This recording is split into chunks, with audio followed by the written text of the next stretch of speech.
BSSC CGL 4 inter level, Bihar दरोगा, BPSC एईडीओ या अन्य जो भी भावी परीक्षा है उसमें करंट अफेयर की क्या रणनीति होनी चाहिए, उस पर हम लोग बात करेंगे। पहला, इसको कैसे पढ़ना है, राइट। दूसरा, इसका क्या रोल है। तीसरा, आप टेक्स्ट बुक से कहाँ से आप करंट अफेयर पढ़ेंगे, छोटा छोटा जो स्लाइड बना के देता है, इस पर हम लोग आज बात करेंगे। और इतना अगर आप कर लेते हैं तो करंट अफेयर कहीं से पढ़ने की आवश्यकता नहीं है। नमस्कार आप सभी को, मैं प्रसून सिंह, सहायक प्रशाखा पदाधिकारी, बिहार सचिवालय, आप सभी का इस यूट्यूब चैनल पे स्वागत करते हैं। उम्मीद करते हैं कि जो भी BSSC CGL 4, BSSC inter level या ऑफिस अटेंडेंट, साथ ही साथ बिहार दरोगा के जो अभ्यर्थी हैं उनका तैयारी बेहतरीन ढंग से चल रहा होगा। आप लोग फॉर्म डाल दिए होंगे बीएसएससी सीजीएल 4 का, खास करके हालांकि डेट इसका एक्सटेंड हुआ है, राइट। और इंटर लेवल का भी पुनः डेट आ गया है, तो उसका भी जो डाले हुए हैं तो ठीक ही है, और जो नहीं डाले हैं, किसी कारणवश आपका फॉर्म छूट गया था, तो वो भी लोग डाल सकते हैं। आज के इस वीडियो में मुख्य रूप से हम लोग करंट अफेयर पे बात करेंगे। क्योंकि देखिए, करंट अफेयर से नंबर ऑफ क्वेश्चन की अगर हम बात करें, बीएसएससी सीजीएल हो या फिर इंटर लेवल हो या दरोगा हो, सब में एक अच्छा वेटेज रहता है। यानी 12 क्वेश्चन 15 क्वेश्चन के आसपास आपको करंट अफेयर से क्वेश्चन देखने को मिलता है। क्योंकि 150 नंबर का यहाँ पे पेपर होता है, तो उसमें करंट अफेयर का स्ट्रेटजी क्या रहना चाहिए। क्योंकि करंट अफेयर एक ऐसा चीज़ है, अगर आप अलग अलग बुक से पढ़ते हैं तो उसका रिवीजन आप नहीं कर पाएंगे, ठीक है ना। हम लोग का क्या रणनीति रहा, क्या स्ट्रेटजी रहा, कौन सा बुक हम फॉलो किए, उसके हिसाब से हम आपको आज इस वीडियो में बताएंगे। जैसा कि मैंने पहले भी जिक्र किया था, लेकिन इसको कैसे पढ़ना है, ये बुक ये इसका जब मैं पढ़ता था उस समय का भी आज मेरे पास बुक मिला है, तो देख सकते हैं आप लोग, 2 बुक और है। साथ ही साथ ये हम अभी नवीनतम बुक इसका लिए हैं। तो इसको कैसे पढ़ना है, साथ ही साथ कोई मैगजीन, यानी जिसमें एक थोड़ा सा ब्रीफ करके दिया गया हो। एग्जाम्पल के लिए, मैं जब पढ़ता था तो सक्सेस मिरर पढ़ता था मैं, तो भी आप कोई सा भी एक मैगजीन टाइप का या फिर जिसमें ब्रीफ करके थोड़ा सा दिया रहता है, वो आप ले सकते हैं, ठीक है ना। लेकिन आपका बेस बुक ये रहेगा। इसको कैसे पढ़ना है, इसको जब आप देखेंगे तो इसमें 3 भाग में मुख्य रूप से इस बुक को डिफाइंड किया गया है। पहला, थ्योरी टाइप का इसमें दिए हुआ है। जैसे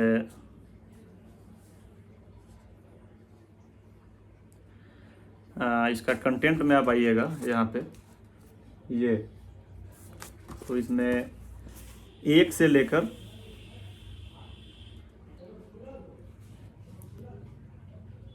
36 तक, कंडिका 1 से कंडिका 36, पेज नंबर 1 से लेके पेज नंबर 62 तक इसमें थ्योरी टाइप का चीज़ दिया हुआ है, या फिर एक जगह हर एक चीज़ को संग्रह करके, है ना, उसको लिखे हुआ है। एग्जाम्पल के लिए आपका एक कौन कहाँ क्या नियुक्ति का हो गया ये, उसके बाद जो भी आपका पुरस्कार है या जो भी योजनाएं हैं, ठीक है ना, भारत के उच्च न्यायालय, राज्य राजधानी एवं मुख्यमंत्री, ये सब दिया गया है। तो पहली बार तो आप इसको पढ़ेंगे, ठीक है ना, लाइन बाय लाइन, राइट। इसको पढ़ना है, पहले इसको पढ़िए, साथ ही साथ इससे संबंधित चीज, जैसे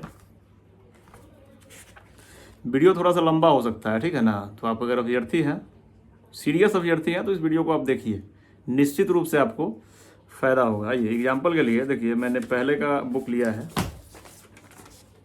जैसे आप ये पढ़ रहे हैं, दिख रहा होगा आपको, कुछ भी इसमें का पढ़ें। फॉर द एग्जाम्पल, न्यायिक प्रमुख आप पढ़ रहे हैं, मैं एसपीडी का ही बात कर रहा हूँ, कौन कहाँ क्या, पहला पेज है, इस पर मैं भी बात कर रहा हूँ। मुख्य न्यायाधीश आप पढ़ें, सर्वोच्च न्यायालय, तो इससे संबंधित जो भी बातें हो सकती है, एग्जाम्पल के लिए मुख्य न्यायाधीश का एज क्या है, मैक्सिमम 65 ईयर, ठीक है ना, ये किस नंबर के मुख्य न्यायाधीश हैं। उसके बाद संविधान के किस भाग में या किस अनुच्छेद में इसका जिक्र है, ये भी आप यहीं पर लिख देंगे छोटा सा अक्षर में, ठीक है ना। इससे क्या होता है कि आप बार बार इस चीज़ को करेंगे। जैसे नियंत्रक एवं महालेखा परीक्षक CAG, इसका संविधान में क्या स्थिति है, 148 से 151 तक के अनुच्छेद में CAG का जिक्र किया गया है। साथ ही साथ इनका अवकाश जो है या फिर अवकाश या सेवानिवृत्ति 6 ईयर या फिर 65 वर्ष है, तो ये भी आप यहाँ पे लिखेंगे, ठीक है ना। इससे क्या होता है कि आपको रिवीजन करने में या फैक्ट याद करने में सहूलियत होता है। उसी के साथ अगर कोई संस्था है, एग्जाम्पल के लिए यहाँ पे आपको गुप्तचर संस्था करके दिख रहा होगा, ये गुप्तचर एवं जांच संगठन के प्रमुख, इसमें पहला है CVC यानी केंद्रीय सतर्कता आयुक्त, सेंट्रल विजिलेंस कमिश्नर। इसमें आप जो भी इसका एक्स्ट्रा फैक्ट बन सकता है, इसका स्थापना 1964 में हुआ था, ये आप यहाँ पे लिखेंगे। 2003 के अधिनियम के द्वारा इसे क्या बोल सकते हैं,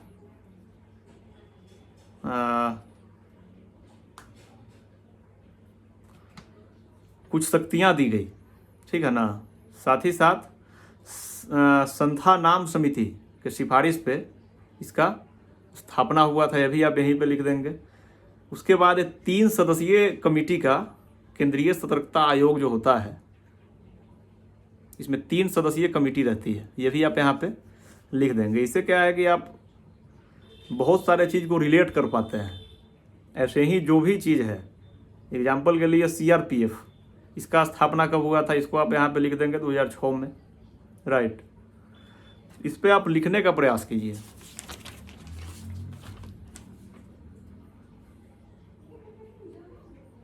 वित्त आयोग यहाँ पे है, 15वां वित्त आयोग उस समय था। इसमें कितने सदस्य होते हैं, ये हालांकि आप सेट वगैरह जब लगाएंगे तो वहाँ से आपको एक फैक्ट मिलेगा और उस फैक्ट को उठा के आप इसमें लिखने का प्रयास करेंगे, ठीक है ना। तो इसका जितना भी थ्योरी है, 1 से लेके, जैसा कि मैंने आपको पेज नंबर बताया, 1 से लेके 62 तक पहले आप वो पढ़िए। उसके बाद कंडिका 37 में 1 लाइनर करेंट अफेयर प्रश्न उत्तर संग्रह दिया गया है, ठीक है ना। ये बहुत इंपॉर्टेंट है और यहाँ से क्वेश्चन जो है डायरेक्ट हिट होता है। इसके बाद आप उसको पढ़ेंगे। एग्जाम्पल के लिए आते हैं हम पेज 63 पे।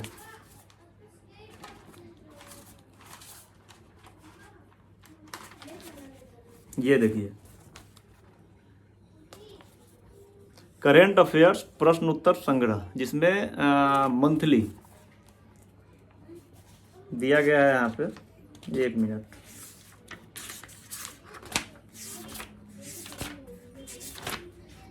ये तो ठीक है, तो करना ही है आपको। एक और चीज़ हम आपको बता रहे हैं,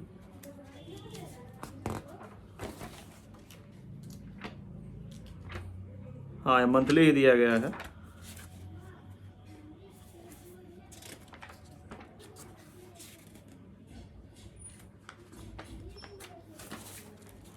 देख रहे होंगे आप लोग 1 जून से पूरा ये आगे तक दिया गया है।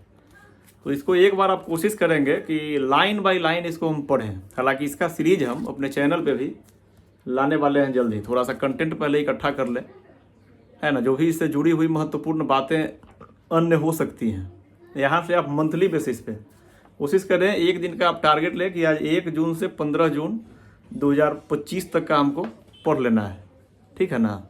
उसको पढ़िए, इसी तरह से आगे बढ़िए। इसका जो है जितना भी इसमें दिए हुआ है, एक बार आप सरसरी निगाह से पढ़ लीजिए। इसको रटने का आवश्यकता नहीं है, 2 बार 3 बार आप पढ़ेंगे तो याद आपको हो जाएगा, ठीक। इसका सीरीज हम लाएंगे। जो भी मंथली इसमें 1 लाइनर दिया हुआ है, इसका हम एक्स्ट्रा फैक्ट के साथ आपको बढ़िया से करवा देंगे, लेकिन कुछ दिन अभी समय है।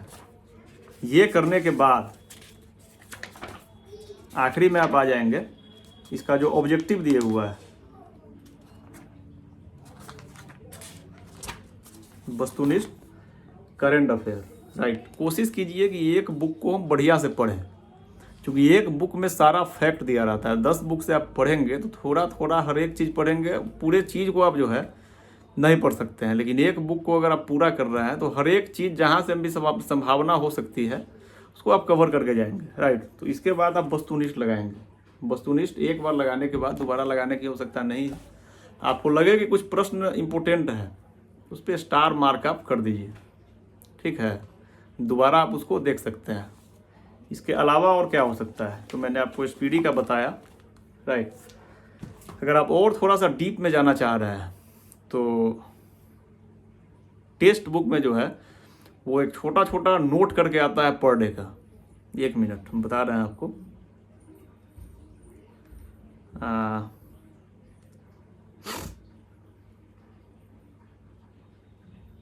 इतना अगर आप कर लेंगे ना तो इससे एक्स्ट्रा क्वेश्चन नहीं आ सकता है, क्योंकि आपसे छूटे। अगर आपसे छूटेगा तो लगभग लोग उसको छोड़ के आएंगे, ठीक।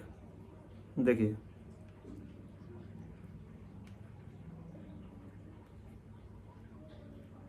टेक्स्ट बुक में कहाँ से करंट अफेयर पढ़ना है ये मैं आपको अभी बता रहा हूँ।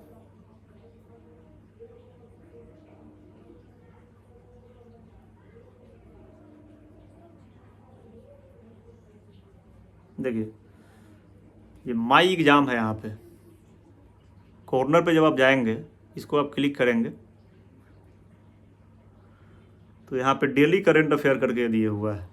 छोटा छोटा नोट बना के इसमें देता है। इसको आप निश्चित रूप से पढ़ें, ठीक है ना। क्लियर दिख नहीं रहा होगा।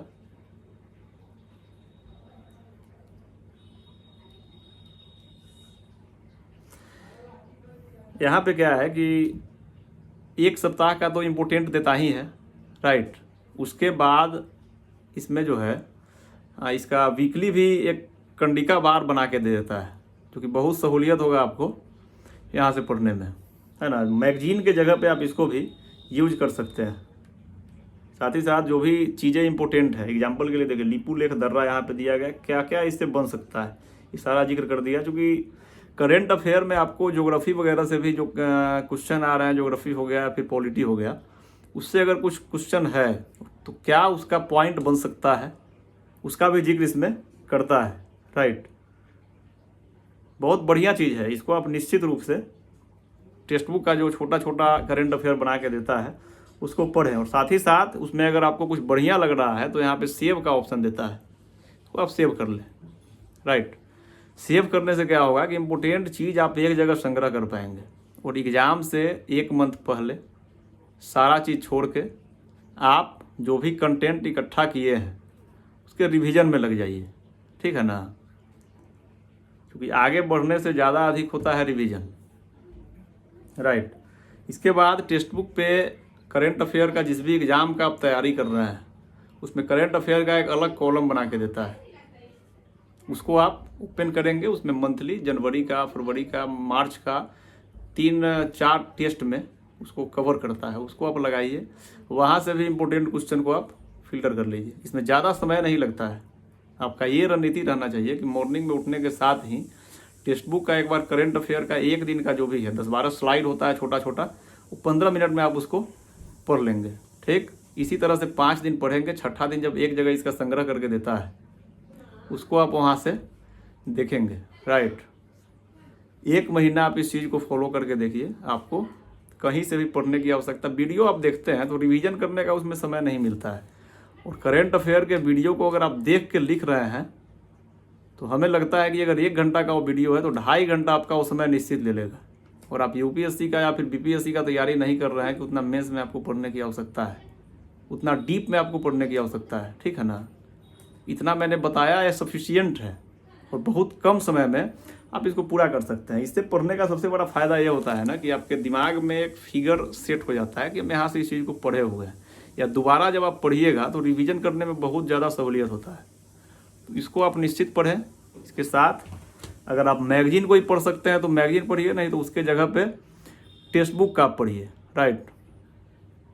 और इसका 1 लाइनर प्रश्न उत्तर जो कि मैं करवाऊँगा, आप खुद से भी करिए और उसके बाद टेक्स्ट बुक से, इतना सफिशियंट है, ठीक। और भी अगर आपका कुछ क्वेरी है तो कमेंट के माध्यम से आप पूछ सकते हैं। टेस्ट वगैरह आप लोग लगाइए। अगर आपका 65% से ऊपर 70% से ऊपर किसी टेस्ट में नंबर आ रहा है तो आप टेस्ट कंटिन्यू लगाइए, उसके साथ आप अपना तैयारी जारी रखिए, जो बहुत ही फायदेमंद साबित होगा आपके लिए। 15 दिन 20 दिन में उसका रिजल्ट आपको दिखने लगेगा। गुणोत्तर यानी कि क्रमवार जो है आपका स्कोर बढ़ना शुरू हो जाएगा, ठीक है ना।